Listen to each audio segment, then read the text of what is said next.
जय हिंद दोस्तों, स्वागत है आप लोगों का आपके अपने चैनल टारगेट एजुकेशन में। दोस्तों, आज मैं आप लोगों के लिए सी टेट के लिए महत्वपूर्ण प्रश्नों का सेट लेकर आया हूं, जो कि चाइल्ड डेवलपमेंट एंड पेडागोजी का 30 महत्वपूर्ण प्रश्नों का सेट है।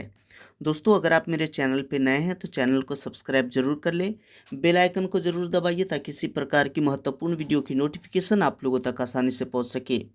जैसा कि दोस्तों आप लोग जानते हैं कि सी टेट में टोटल 150 प्रश्न होंगे, जिसमें से चाइल्ड डेवलपमेंट एंड पेडागोजी का 30 प्रश्न रहेगा और मैथ से 30 प्रश्न होगा, पर्यावरण का 30 प्रश्न और भाषा 1 30 प्रश्न और भाषा 2 30 प्रश्न।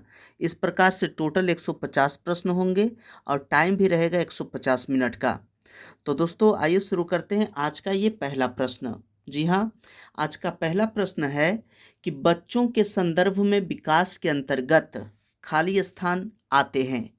तो बच्चों के संदर्भ में विकास के अंतर्गत क्या आते हैं? तो दोस्तों इसका सही जो आंसर होगा वह है ऑप्शन सी, गुणात्मक एवं मात्रात्मक परिवर्तन दोनों आते हैं। जी हाँ, बच्चों के संदर्भ में विकास के अंतर्गत गुणात्मक एवं मात्रात्मक परिवर्तन दोनों आते हैं, इसलिए सही आंसर ऑप्शन सी। नेक्स्ट है दूसरा नंबर का प्रश्न कि निम्नलिखित में से कौन सा एक विकल्प सूक्ष्म गत्यात्मक कौशल का उदाहरण है? जी हाँ, सूक्ष्म गत्यात्मक कौशल का उदाहरण कौन सा है? तो यहाँ ऑप्शन दिया गया है लिखना, कूदना, दौड़ना या तैरना। तो इसका सही आंसर होगा ऑप्शन ए, लिखना। जी हाँ, सूक्ष्म गत्यात्मक कौशल का उदाहरण है लिखना, क्योंकि कूदना, तैरना और ये दौड़ना ये सभी जो है ये काफ़ी गति करता है, लेकिन लिखना जो है ये सूक्ष्म गति का कौशल है, इसलिए सही आंसर ऑप्शन ए। नेक्स्ट है तीसरा प्रश्न। तीसरा दिया गया है कि बच्चों के विकास के संदर्भ में संवेदनशील चरण से क्या तात्पर्य है? जी हाँ, बच्चों के विकास के संदर्भ में संवेदनशील चरण किसको कहते हैं? तो इसका सही आंसर होगा ऑप्शन ए, किसी व्यक्ति के विशिष्ट क्षमताओं के उत्थान का इष्टतम चरण। जी हाँ, जब कोई व्यक्ति का विशिष्ट क्षमताओं का उत्थान होता है, उसके इष्टतम चरण को ही विकास के संदर्भ में संवेदनशील चरण कहा जाता है। नेक्स्ट है 4 नंबर का प्रश्न। इसमें दिया गया है कि समकक्षी समूह के संदर्भ में क्या सही है? जी हाँ, समकक्षी समूह के संदर्भ में क्या सही है? तो इसका सही आंसर ऑप्शन ए, बच्चों के द्वितीयक समाजीकरण में उनकी एक महत्वपूर्ण भूमिका होती है। नेक्स्ट है 5 नंबर का प्रश्न।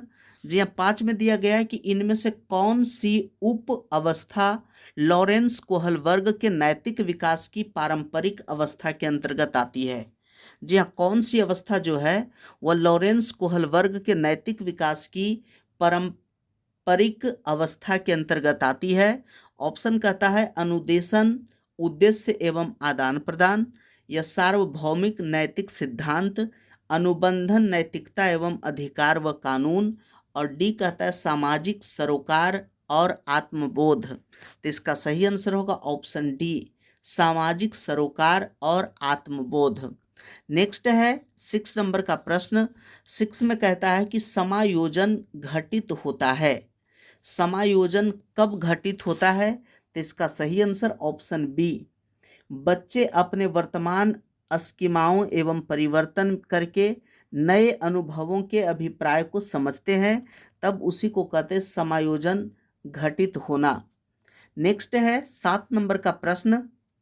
7 में दिया गया है एक 5 वर्षीय बच्चे को 16 फूलों के चित्र दिखाए जाते हैं, जिनमें से 4 लाल और 12 नीले रंग के होते हैं। जब बच्चे से पूछा जाता है कि क्या नीले फूल अधिक है या लाल फूल अधिक है, तो बच्चा उत्तर देता है कि नीले फूल अधिक है। जीन पियाजे के अनुसार इसका अभिप्राय है कि बच्चा अभी खाली स्थान है, दक्षता हासिल नहीं कर पाया है। तो इसका सही आंसर है ऑप्शन बी, श्रेणीबद्ध वर्गीकरण। जी हाँ, श्रेणीबद्ध वर्गीकरण का दक्षता अभी बच्चा नहीं हासिल कर पाया है। नेक्स्ट है 8 नंबर का। जी हाँ, 8 में दिया गया कि एक अध्यापिका शिक्षण अधिगम प्रक्रिया में विद्यार्थियों को सहपाठियों से अंतःक्रिया कराकर एवं सहारा देकर अध्यापन करती है। यह शिक्षण अधिगम की प्रक्रिया किस पर आधारित है? तो इसका सही आंसर होगा ऑप्शन सी, लेव वाइगोत्स्की के सामाजिक सांस्कृतिक सिद्धांत पर। जी हाँ, यह जो लेव वाइगोत्स्की के सामाजिक सांस्कृतिक सिद्धांत पर आधारित है। नेक्स्ट है 9 नंबर का प्रश्न कि प्रगतिशील, 9 नंबर में दिया गया है, प्रगतिशील शिक्षा में पाठ्यचर्या के उद्देश्य किसको महत्व देते हैं? जी हाँ, प्रगतिशील शिक्षा में पाठ्यचर्या का उद्देश्य जो है किसको महत्व देता है? ऑप्शन है रटन स्मृति, सत्ता के प्रति अनुकूलता, आलोचनात्मक चिंतन या प्रत्यास्मरण और सतत अभ्यास। तो इसका सही आंसर होगा ऑप्शन सी, आलोचनात्मक चिंतन। जी हाँ, प्रगतिशील शिक्षा के पाठ्यचर्या के उद्देश्य आलोचनात्मक चिंतन को महत्व देते हैं। नेक्स्ट है 10 नंबर का प्रश्न कि हार्वर्ड गार्डनर के बहुबुद्धि सिद्धांत के अनुसार इनमें से कौन सी बुद्धि जटिल आंतरिक भावनाओं को पहचानने और उनका प्रयोग करके अपने आचरण को दिशा देने की योग्यता से संबंधित है? तो इसका सही आंसर होगा ऑप्शन बी, अंतःवैयक्तिक बुद्धि। जी हाँ, हार्वर्ड गार्डनर के बहुबुद्धि सिद्धांत के अनुसार इनमें से कौन सी बुद्धि जटिल आंतरिक भावनाओं को पहचानने और उनका प्रयोग करके अपने आचरण को दिशा देने की योग्यता से संबंधित है? तो वह है अंतःवैयक्तिक बुद्धि, इसलिए सही आंसर ऑप्शन बी। नेक्स्ट है 11 नंबर का, 11 नंबर में दिया गया है कथन और कारण। जी हाँ, कथन कहता है कि कक्षा में प्रिंट समृद्ध वातावरण का सृजन बहुत महत्वपूर्ण है। कथन कहता है कि कक्षा में प्रिंट समृद्ध वातावरण का सृजन जो है वो बहुत महत्वपूर्ण है। तो ये सही है, कथन इसका सही है।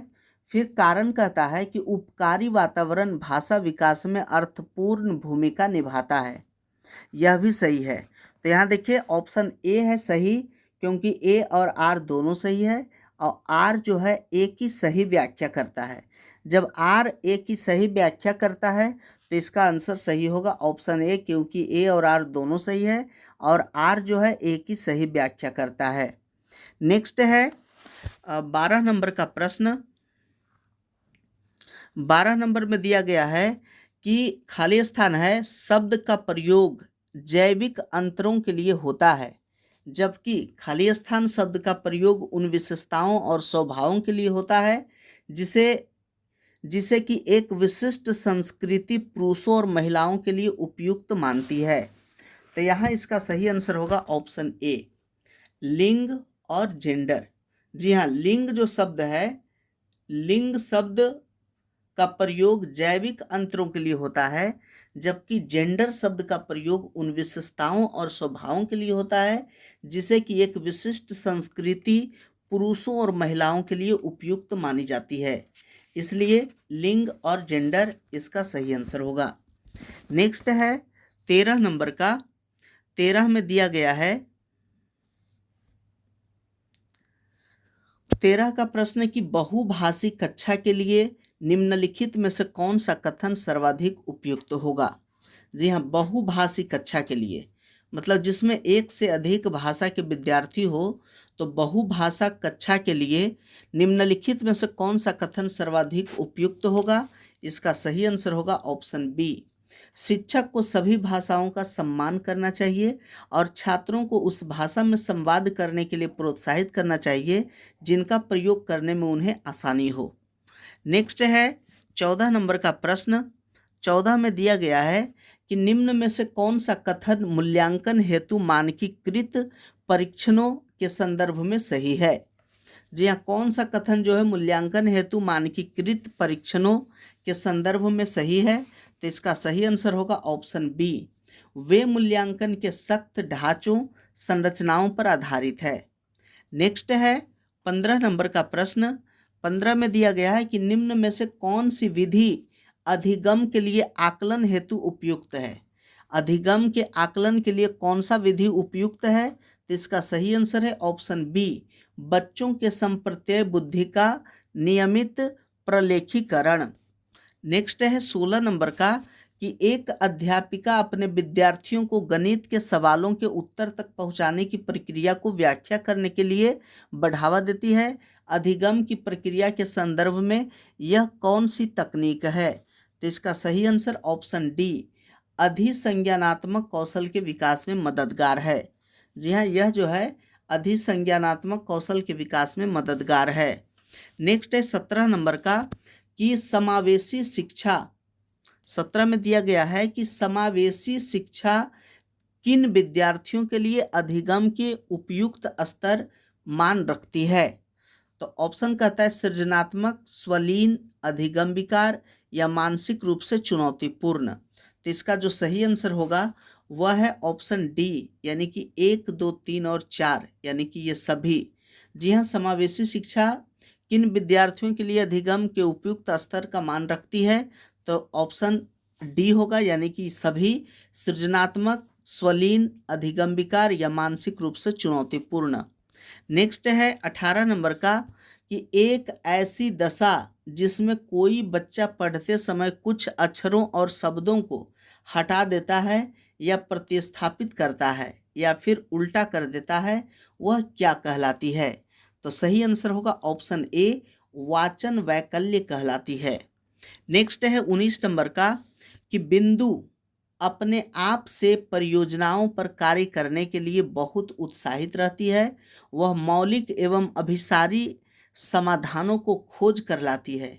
ये गुण किसकी ओर संकेत करते हैं? तो इसका सही आंसर होगा ऑप्शन बी, सृजनात्मकता की ओर संकेत करते हैं। नेक्स्ट है 20 नंबर का प्रश्न। 20 में दिया गया है कि आंशिक दृष्टि वाले विद्यार्थियों के लिए निम्न में से कौन सी सामग्री उपयुक्त है? आंशिक दृष्टि वाले विद्यार्थियों के लिए कौन सी सामग्री उपयुक्त है? ऑप्शन कहता है बड़े प्रिंट में छपी पुस्तकें, त्रिआयामी मानचित्र और चार्ट, छोटे प्रिंट वाले कार्यपत्रक या सॉफ्टवेयर जो मूल पाठ को वाक में परिवर्तित करते हैं। तो इसका सही आंसर होगा ऑप्शन बी, 1, 2 और 4, यानी कि छोटा प्रिंट वाला कार्यपत्रक नहीं होगा, यानी कि बड़े प्रिंट में छपी पुस्तक, त्रिआयामी मानचित्र और चार्ट, सॉफ्टवेयर जो कि मूल पाठ को वाक में परिवर्तित करते हैं। तो ये सभी सामग्री जो है आंशिक दृष्टि वाले विद्यार्थियों के लिए उपयुक्त होगा। नेक्स्ट है 21 नंबर का प्रश्न कि कक्षा में बच्चों के अधिगम को सहयोग देने के लिए निम्न में से कौन सी योजना प्रभावशाली नहीं है? जी हाँ, कक्षा में बच्चों के अधिगम को सहयोग देने के लिए कौन सा योजना प्रभावशाली नहीं है? तो इसका सही आंसर होगा ऑप्शन सी, बच्चों को प्रश्नों के उत्तर को निष्क्रिय नकल उतारने के लिए कहना। यह जो है बच्चों के लिए अधिगम में सहयोग का प्रभावशाली तरीका नहीं है। नेक्स्ट है 22 नंबर का प्रश्न। दोस्तों, अगर आप मेरे चैनल पे नए हैं और चैनल को अभी तक सब्सक्राइब नहीं किया तो चैनल को सब्सक्राइब जरूर कर ले, बेल आइकन जरूर दबाइए ताकि इसी प्रकार की महत्वपूर्ण वीडियो की नोटिफिकेशन आप लोगों तक आसानी से पहुंच सके। 22 नंबर का प्रश्न दिया गया है कि निम्न में से कौन सा सवाल प्रक्रियात्मक ज्ञान से संबंधित है? जी हाँ, कौन सा सवाल जो है प्रक्रियात्मक ज्ञान से संबंधित है? ऑप्शन ए कहता है अमेरिका की राजधानी क्या है, मानचित्र और ग्लोबल में क्या अंतर है, 3 अंकों वाली संख्याओं को जोड़ने का तरीका क्या है, प्रश्न संश्लेषण की परिभाषा, प्रकाश संश्लेषण की परिभाषा क्या है? तो इसका जो सही आंसर होगा वह है ऑप्शन सी, 3 अंकों वाली संख्याओं को जोड़ने का तरीका क्या है। यह जो है प्रक्रियात्मक ज्ञान से संबंधित सवाल है। नेक्स्ट है 23 नंबर का प्रश्न कि राष्ट्रीय शिक्षा नीति 2020 प्रस्तावित करती है कि शिक्षा खालिस्तान होनी चाहिए, यानी शिक्षा कैसी होनी चाहिए? तो इसका सही आंसर है ऑप्शन बी, अन्वेषण परितः खोज उन्मुखी। जी हाँ, उसमें 2020 का जो शिक्षा नीति है उसमें अन्वेषण परितः और खोज उन्मुखी होनी चाहिए। नेक्स्ट है 24 नंबर का प्रश्न। 24 में दिया गया है कि निम्न में से कौन सा कथन सार्थक अधिगम की श्रेष्ठ परिभाषा देता है? सार्थक अधिगम की श्रेष्ठ परिभाषा कौन सा देता है? सही आंसर ऑप्शन बी, अधिगम एक सक्रिय प्रक्रिया है जो बच्चों द्वारा विद्यालय के बाहर ली गई जानकारी को सम्मिलित करता है। नेक्स्ट है 25 नंबर का प्रश्न। 25 में दिया गया है कि समस्या समाधान के संदर्भ में किसी समस्या को एक ही तरीके से प्रस्तुत करने पर अटक जाना क्या कहलाता है? तो सही आंसर है ऑप्शन बी, अनुक्रिया समुच्चय कहलाता है। नेक्स्ट है 26 नंबर का प्रश्न। 26 में दिया गया है कि एक कक्षा में विद्यार्थी छोटे छोटे समूहों में एक नियत कार्य पर लगे हुए हैं और प्रत्येक समूह का एक सहायक है। किस उपागम का कक्षा में उपयोग हो रहा है? तो सही आंसर है ऑप्शन बी, संरचनावादी। नेक्स्ट है 27 नंबर का कि समस्या के समाधान की वह प्रणाली जिसमें लक्ष्य से आरंभ करके क्रमशः पीछे की तरफ चलकर हल तक पहुंच जाता है, वह क्या कहलाता है? तो सही आंसर है ऑप्शन बी, पश्चगामी कार्यकारी युक्ति। जी हाँ, पश्चगामी कार्यकारी युक्ति कहलाता है। नेक्स्ट है 28 नंबर का कि जब बच्चे गलतियां करते हैं तब क्या होना चाहिए? जब बच्चे गलतियां करते हैं तब क्या होना चाहिए? सही आंसर है ऑप्शन डी, शिक्षक को बच्चे की सोचने समझने की प्रक्रिया को समझने के लिए उसके साथ चर्चा करनी चाहिए। नेक्स्ट है 29 नंबर का कि एक शिक्षक अपने छात्र को सीखने के लिए आंतरिक रूप से प्रेरित बने रहने के लिए कैसे प्रोत्साहित कर सकता है? जी हाँ, एक शिक्षक है वो अपने छात्रों को सीखने के लिए आंतरिक रूप से प्रेरित बने रहने के लिए उसे किस प्रकार से प्रोत्साहित कर सकता है? तो सही आंसर है ऑप्शन सी, व्यक्तिगत नैपुण्य लक्ष्यों को निर्धारित करके और उनको सहयोग देकर। नेक्स्ट है और ये आज का अंतिम प्रश्न है 30 नंबर का कि किसी विद्यार्थी की योजना बनाने, जांचने, मूल्यांकन करने और अपने ही अधिगम में परिवर्तन करने की क्षमता क्या कहलाती है? तो दोस्तों सही आंसर होगा ऑप्शन डी, अभिसंज्ञान कहलाती है, इसलिए सही आंसर ऑप्शन डी। तो दोस्तों आशा करते हैं कि ये वीडियो आप लोगों को अच्छा लगा होगा। यदि अच्छा लगा तो लाइक कीजिए, प्यार से कमेंट कीजिए और अगर अभी तक मेरे चैनल को सब्सक्राइब नहीं किया तो चैनल को सब्सक्राइब जरूर कर ले, बेल आइकन जरूर दबाइए ताकि इसी प्रकार की महत्वपूर्ण वीडियो की नोटिफिकेशन आप लोगों तक आसानी से पहुंच सके। वीडियो देखने के लिए बहुत बहुत धन्यवाद।